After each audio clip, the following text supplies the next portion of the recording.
Napakahalaga po ang makinig po ng salita ng Diyos. Amen? Amen.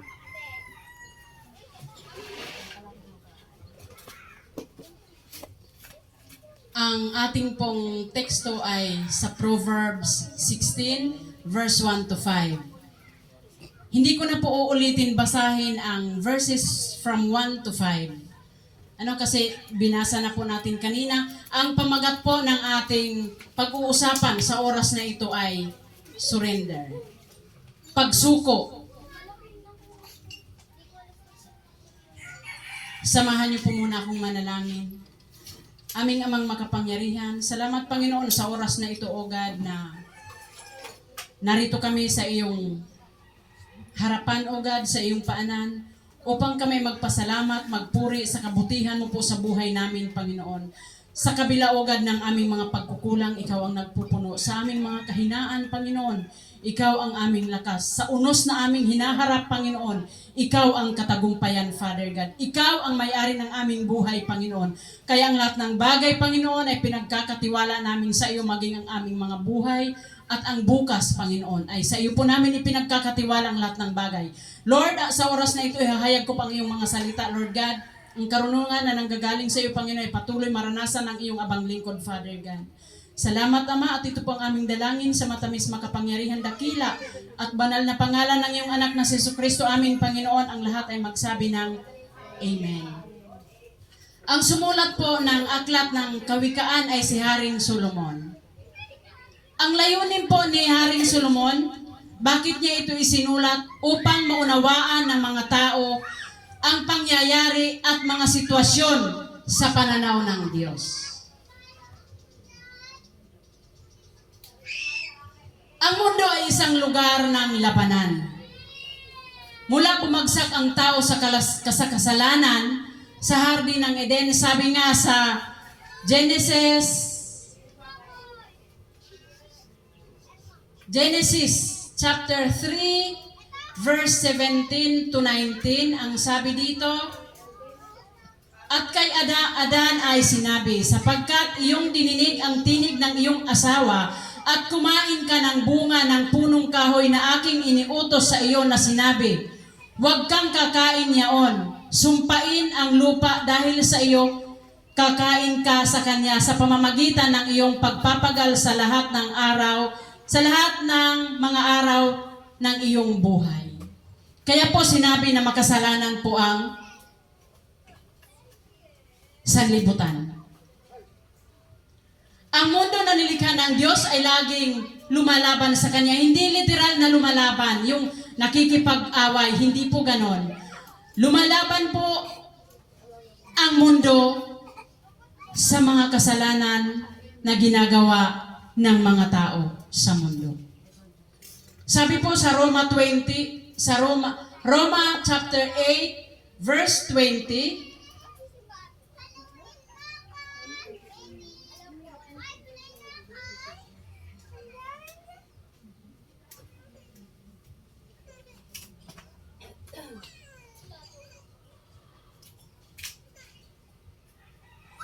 sabi po dito, sapagkat ang buong nilalang ay nasakop ng kawalang kabuluhan, hindi sa kanyang kalooban, kundi dahil doon sa sumakop sa kanya sa pag-asa. Verse 21,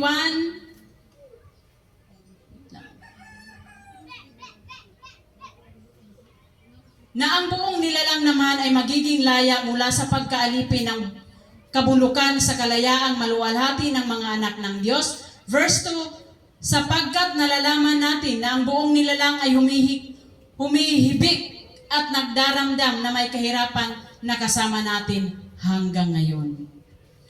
Ibig sabihin, nararanasan pa rin po natin ang kahirapan hanggang sa ngayon. Nang dumating tayo sa edad na maaari na tayong gumawa ng mga moral na desisyon, dapat nating piliin kung susundin natin ang ating mga sarili, ang makasariling kagustuhan o susunod sa Diyos. Ipinangako ng Diyos kung hahanapin natin siya ng buong puso, siya ay matatagpuan po natin. Ano po? May desisyon tayong gagawin. Magpapatuloy ba tayo sa pagsunod sa ating sariling kagustuhan o susuko tayo sa kanyang kalooban? Ang salitang pagsuko ay isang salita na may nilalaman sa labanan. Nagpapahiwatig ito sa pagsuko ng lahat. Sa isang digmaan po mga kapatid o sa isang laban, kapag sumuko ang isang kalaban, ibinababa nila ang kanilang mga armas. Mapapasa kamay sa nanalong grupo yung armas kasi sumuko yung kabilang grupo. Ganito rin ang pagsuko sa Diyos. May plano sa ating mga buhay.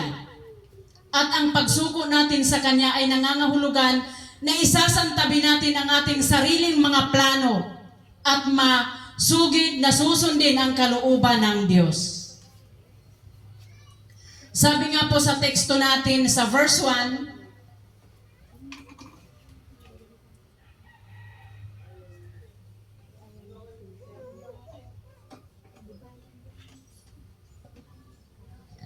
ang mga paghahanda ng puso ay ukol sa tao, ngunit ang sagot ng dila ay mula sa Panginoon. Tayo po ang nagplaplano. Tayo po ang may desisyon. Pero, ang sagot ay nasa Panginoon.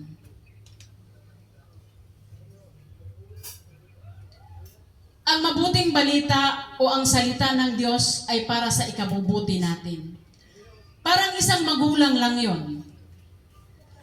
Walang salita ang magulang o pangaral, kundi para sa ikabubuti ng mga anak. Ano po? Wala pong magulang na mangangaral o wala pong magulang na mag-uutos, wala pong magulang na magsasalita sa kanyang mga anak para ikasama. Pero ang lahat ng sinasabi ng magulang ay para sa ikabubuti ng ating mga anak. Yun din po ang Panginoon. Wala pong sinasabi ang Panginoon na hindi ikabubuti ng kanyang mga anak. Ano po? Napakapalad po natin dahil sa dinami-dami ng tao sa buong mundo, isa tayo sa pinili ng Panginoon. Amen? Napakabuti ng Diyos. Ganon tayo kamahal. Minsan idinadaan niya sa pagsubok upang ma-realize, madama natin ang pag-ibig ng Diyos. Dahil sa pamamagitan ng pagsubok, sa mga problema, sa mga kawalan natin, doon tayo tinitingnan ng Diyos kung gaano tayo katapang harapin ang mga ito. Mga kapatid, hinihintay ka na ng Diyos upang magsabi sa Kanya sa lahat ng mga problema mo, sa lahat ng dinadala mo, isuko mo na yan sa Panginoon. Ano man ang dinaramdam mo, kapatid, ano man ang sitwasyon mo sa buhay, isuko mo na yan. Ano man ang problema mo sa trabaho, isuko mo na yan sa Panginoon.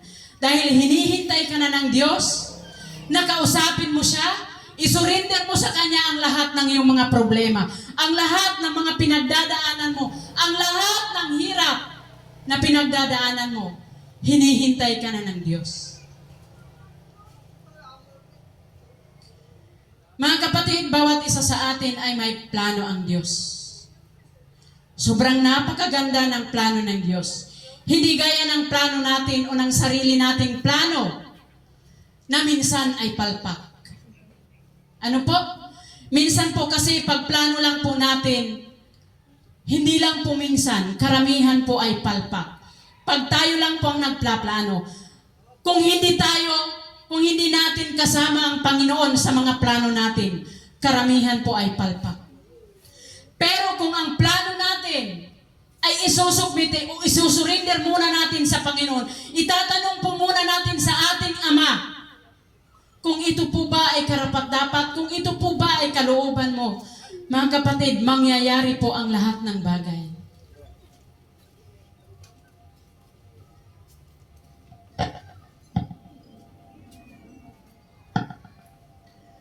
Ang Panginoon ay marunong at mabuting mananagumpay. Nilulupig niya tayo para tayo pagpalain, hindi pahirapan.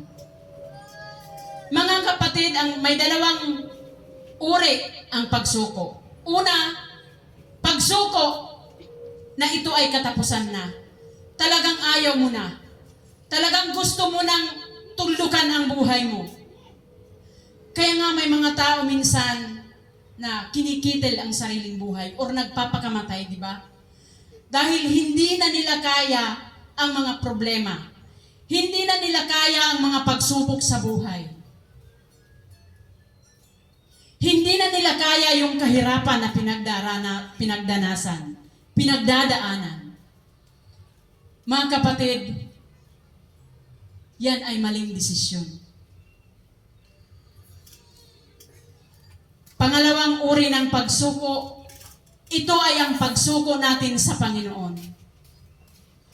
Isuko natin ang lahat sa Panginoon. Yung pagsuko na ibibigay natin ang lahat sa Panginoon. Isusuko natin ang ating buhay. Isusuko natin ang lahat na meron tayo. Isusuko natin ang ating pamilya na, Lord, ito po ang aking pamilya. Isusuko natin ang ating mga anak. Isusuko natin ang ating mga resources, anumang meron tayo. Isusuko natin ang ating mga trabaho. Ang ating mga superior na mahihigpit. Ang ating mga amo na mga mahihigpit, masasama ang mga ugali. Isuko po natin yan lahat sa Panginoon. Mga kapatid, may pangako sa atin ang Diyos. Lagi ninyong tatandaan na ang pangako ng Diyos o ang pangako ng ating Ama na hindi niya tayo iiwan, hindi niya tayo pababayaan. Amen? Lagi po natin pangahawakan ang pangako ng Diyos, mga kapatid. Minsan, ang pangako ng asawa natin napapako. Ang pangako ng kaibigan natin, ang pangako ng kamag-anak natin napapako. Pero, ang pangako ng Diyos ay hindi kumukupas. Ang pangako ng Diyos ay laging nandyan. Lagi po natin nararanasan. Lagi po natin nakakamtan ang pangako po ng Diyos. Kaya napakabuti ng Diyos at napakapalad po natin na meron po tayong Kristo sa ating mga puso. Mga kapatid, maraming rason para sumuko. Pero mas maraming rason para magpatuloy ka sa Panginoon. At mas masarap sumuko na may Kristo sa puso. Amen? Palakpakan natin ang Panginoon. Sobrang napakatahimik natin. Ano po? Hindi ko po alam yung katahimikan po natin kung ano po ang nilalaman ng ating mga puso. Mga kapatid, ikaw lamang at ang Diyos ang nakakabatid kung ano po ang inyong mga pinag-usapan. Dahil bawat isa po sa atin ay may relasyon sa Panginoon. Yun lang po ang hinahanap ng Diyos, ang magkaroon po tayo. Yun lang po ang hinahanap ng ating Ama na nasa langit na magkaroon tayo ng tumpak na relasyon sa Kanya. Amen? Kapatid, kung ang rason mo lamang para sumuko ay ang mga problema o pagsubok mo sa buhay, kapatid, hindi po yan valid reason para hindi ka magpatuloy sa Panginoon. Dahil kung tutuusin, kulang pa yung ginagawa nating paglilingkod sa Kanya sa ginawa niyang sakripisyo para sa atin sa cross ng Kalbaryo. Ano? Lagi po nating iisipin na anuman po yung mga pinagdaanan natin, anuman po yung mga problema, anuman po yung mga pangangailangan natin, anuman po yung mga kawalan natin, lagi po nating iisipin na mayroon po tayong Diyos. Lagi po nating iisipin, lagi po nating alalahanin ang sakripisyo ng Diyos sa cross ng Kalbaryo. Ang pinakarason kung bakit kailangan natin magpatuloy sa buhay, sa paglilingkod sa Kanya, Okay lang naman magpahinga mga kapatid kung pagod ka na. Pero wag mong gawing solusyon ang pagsuko para lang hindi mo maranasan ang mga problema. Dapat nga mas lalo ka pang lumapit kay Lord kapag may problema. Kasi kay Lord mo lang matatagpuan ang solusyon na hinahanap mo. Ano po? Kung meron po tayong problema, meron po tayong pinagdadaanan, sa Diyos po tayong lumapit. Ano po? Kasi ang Diyos, ang tunay na kagalakan, ang Diyos, ang tunay na kapayapaan. Makikita mo lamang sa Panginoon ang kapayapaan. Kaya mga kapatid, tuloy lang tayo sa paglilingkod sa Kanya. Kahit anumang unos, kahit anumang problema ang pinagdadaanan natin. Sige lang, gumawa lang tayo. Sumunod tayo sa kalooban ng Panginoon. Alam po natin na mahirap, pero lagi mong tatandaan na walang mahirap sa taong nagtitiwala at naniniwala sa Panginoon.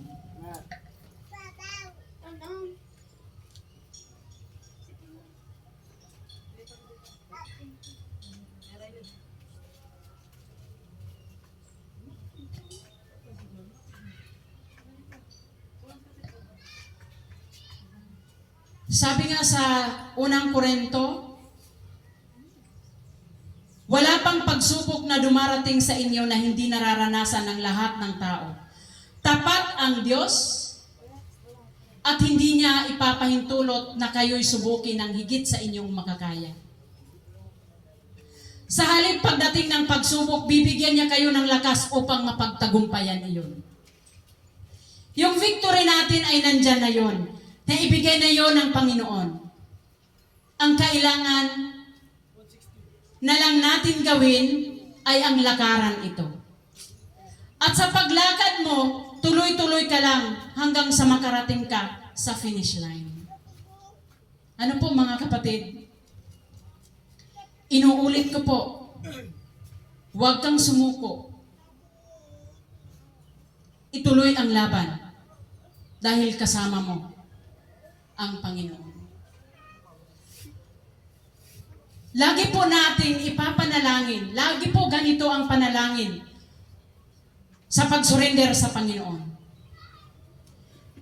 Lagi po nating babanggitin, Dear Lord, it is my will to surrender to you everything that I am and everything that I'm striving to be. I open the deepest recesses of my heart and invite you, Holy Spirit, to dwell inside of me. I offer you my life, heart, mind, body, soul, spirit, all my hopes, plans, and dreams. Lagi po nating tatandaan na ang lahat ng bagay ay kailangan nating isurrender sa Panginoon. Ano po? Kung hindi na po natin kaya ang lahat ng pinagdadaanan natin, hindi na po natin kayang disiplinahin ang ating mga anak. Dahil sabi nga nila, iba na talaga ang panahon ngayon. Ipagkatiwala mo sa Diyos. Isurrender mo sa Diyos lahat ng bagay. Lord, ito po yung pamilya ko. Lord, ito po yung mga anak ko. Surrender ko po sa iyo. Ipinagkakatiwala ko po sila sa iyo, Panginoon. Dahil ikaw ang Diyos na makapangyarihan. Lahat po ng problema ko, Panginoon, sinusurrender ko na po sa iyo. Itinataas ko po sa iyo lahat, Panginoon. Alam ko po na hindi mo po kami pababayaan, Ama. Dahil ikaw ang aming Diyos. Ikaw ang aming tatay. Ikaw ang may-ari ng aming buhay. Kaya po mga kapwa ko nanay, naiintindihan ko po ang sitwasyon at ramdam ko po ang sitwasyon ng bawat nanay. Ano po? Huwag po tayong tumigil. Huwag po tayong magsawa sa pananalangin. Dahil kung hindi man po tinugon ng Diyos sa ngayon ang ating mga hiningi, ang ating mga panalangin, isang araw, luluha ka na lang dahil tinugon ng Diyos ang iyong mga panalangin. Amen? Palakpakan natin Hallelujah. Ayan po, doon po ako magtatapos. Yun po ang salita ng Diyos na nais ihayag sa oras na ito. Samahan niyo po ako manalangin.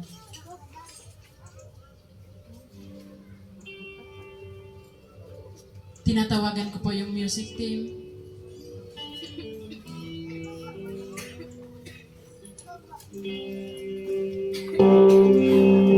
Mga nanay, kahit yung mga nanay na nasa loob ng tahanan, yung mga tatay na siyang haligi ng mga tahanan, saan ka man po nakaupo, ano man po ang iyong ginagawa sa oras na ito, inaanyayahan ko po na itigil niyo po muna. Tayo po muna ay manalangin. Malayo man po kayo sa amin, alam po namin, alam po ng Diyos, nakikita po ng Panginoon. Batid po ng Panginoon ang laman ng iyong puso. Ang Diyos ang magsasaliksik sa buong puso mo, sa buong pagkatao mo, sa buong katawan mo. Hallelujah.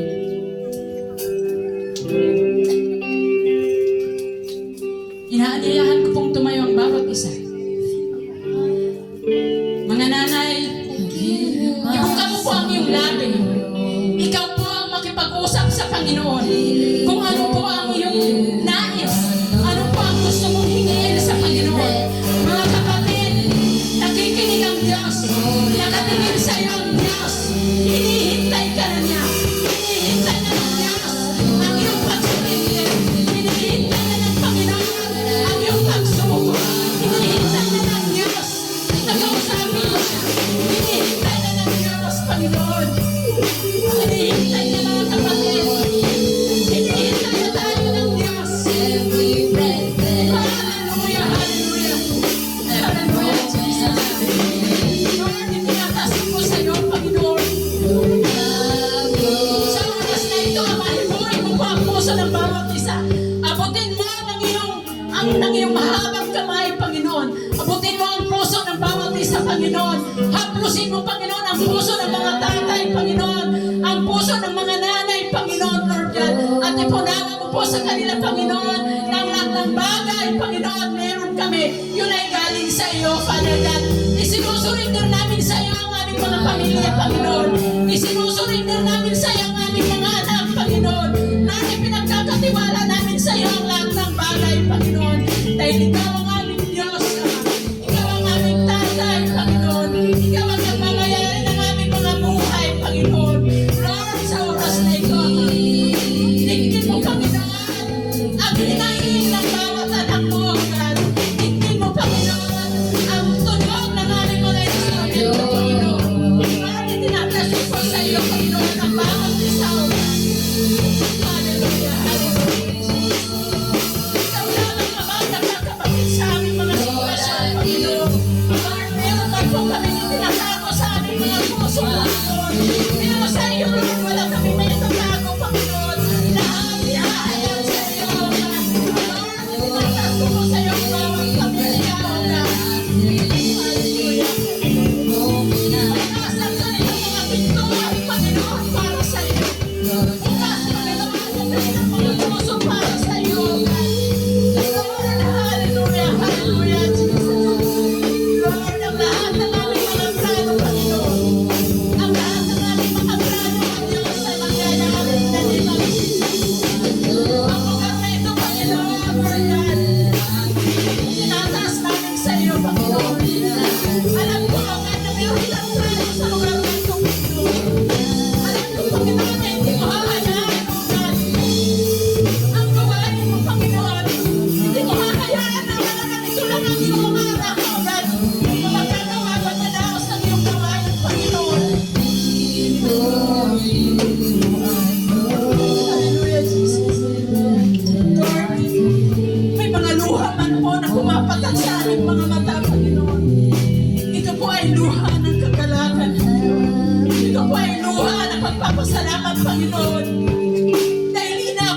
kami bilang mga anak, Panginoon. Lord, sa oras na ito, Panginoon, itinatas ko po sa iyo, Panginoon, ang lahat ng mga trabaho, Panginoon. Sa araw ng bukas, Father God, hanggang sa araw ng Sabado, sa buong isang linggo, Panginoon, maranasan ka nila, Panginoon. Kasama ka nila sa buong isang linggo, Father God.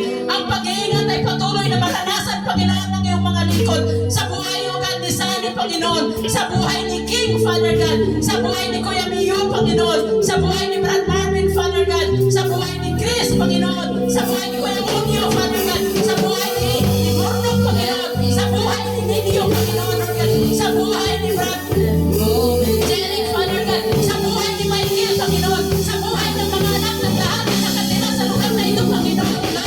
Ang pag-iingat ay patuloy na maranasan ng iyong mga anak sa lugar na ito, Panginoon.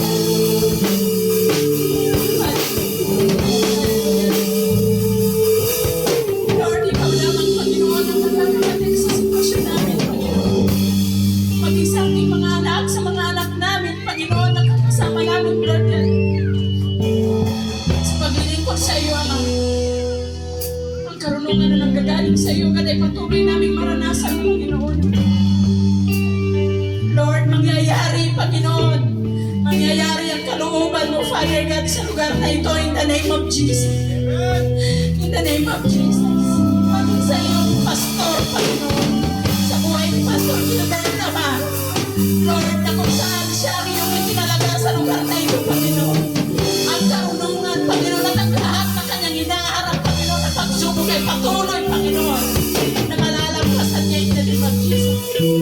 Hinihingi ko po, Panginoon, ang kalakasan, O God, ng bawat isa. Ang pag-iingat, Panginoon, at higit sa lahat, O God, sa bawat pamilya na meron kami, Ama, ang pag-ibig, ang pagmamahal ay patuloy na maranasan ng bawat pamilya, Lord God. Ikaw ang sentro ng bawat pamilya namin, Panginoon. Ikaw ang sentro, Panginoon, Lord God, ng church na ito. Ikaw ang sentro ng aming mga puso, Father God. Salamat, Ama. Salamat, Lord. Sa iyo po namin, Panginoon, itinataas, O God, ang lahat ng aming mga dalangin. Ang pinapasilyuhan ko, Panginoon, ng iyong banal na dugo, ang lahat ng mga dalangin namin in the name of Jesus. Salamat po, Panginoon. Sa iyo ko po'y binabalik ang pinakamataas na papuri at pagsamba pagdakila sa banal mong pangalan. Ang lahat ay sumigaw ng Amen and Amen.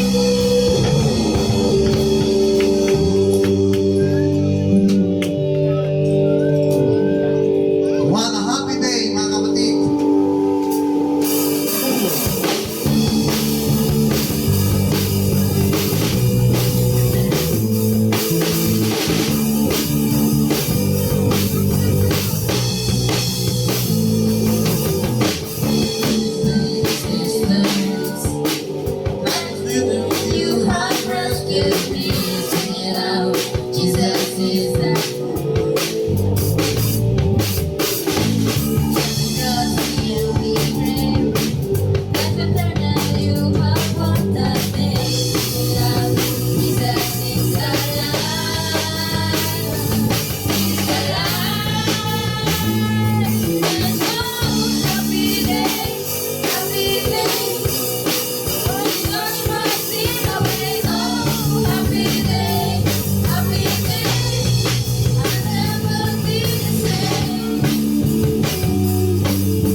hapon po sa ating lahat. Purihin po ang Diyos. Salamat po sa bawat isa. Samahan niyo po ako para sa pagwawakas sa panalangin. Muli, Ama, lubos ang aming pasasalamat. Lubos ang kagalakan sa aming mga puso sa katatapos na gawain, O God. Na kung saan, Lord, muli nakapakinig kami ng iyong mga salita at ang presensya mo, O Diyos, ay naranasan namin sa aming kalagitnaan. Salamat, Lord. At muli namin itinataas sa iyo ang aming panambahan. Nakikita mo, O Diyos, ang kasalukuyang sitwasyon ng iyong mga lingkod, ng iyong mga anak. At nakikita ko rin, O God, alam ko nakikita mo ang laman ng aming mga puso't isipan, O Diyos. Wala kami ibang hiling sa mga oras ito, Ama, kundi ang iyong pagkilos sa aming kalagitnaan, ang iyong pagkilos sa aming mga buhay, ang patuloy na paghahari mo, O Diyos, sa bawat isa sa amin. Hayaan mo, Ama, na patuloy na maranasan ang iyong Santong Espiritu upang siya mag-guide sa amin sa buong isang linggo na aming tatahakin. Lord, samahan mo nga kami, ingatan mo kami, O God, sa aming mga trabaho, sa labas, sa mga trabaho namin sa kumpanya, sa aming mga hanap buhay, O God, mag-ito man ay sa dagat, ito man ay sa mga kumpanya. Lord, ingatan mo kami, O Diyos, at ipagtanggol kami sa lahat ng uri ng banta ng kaaway sa aming mga buhay. At naniniwala kami, Ama, na patuloy namin makakamit ang katagumpayan dahil sabi mo nga, Lord, ang victory ay amin at ang battle ay sa iyo. Ikaw ang makikipaglaban, ikaw ang makikipagdigma para sa amin. Salamat, Lord. Wala kami ibang gagawin kundi ang sumamba sa iyo, kundi magtiwala sa iyo. Kaya, Ama, tulungan mo bawat isa sa amin, O Diyos, upang nasa ganun, Lord, patuloy kami makalakad, makapamuhay ayon sa iyong kalooban. At sa iyong sa aming pansamantalang paghihiwa-hiwalay, at sa aming pag-uwi sa aming mga pansamantalang mga tahanan, Lord, taglay ng bawat isa kagalakan sa aming mga puso, at ang liwanag na nagmumula sa iyo, O Diyos, ay makita sa bawat isa sa amin ng aming mga mahal sa buhay. At sila, nang sa ganun, Lord, sila may matanglawan ng ilaw na nagmumula sa iyo. Sa inay pinagkakatiwala, O Diyos, ang aming bukas, ang aming mga oras, laltigit ang aming mga buhay. Purihin ka, Ma, sambahin ka, sa ngalan ng Ama, ng Anak, at ng Diyos Espiritu Santo, sa tanging pangalan mo lamang aming Panginoong Yesus. Alam tayo magsabi na,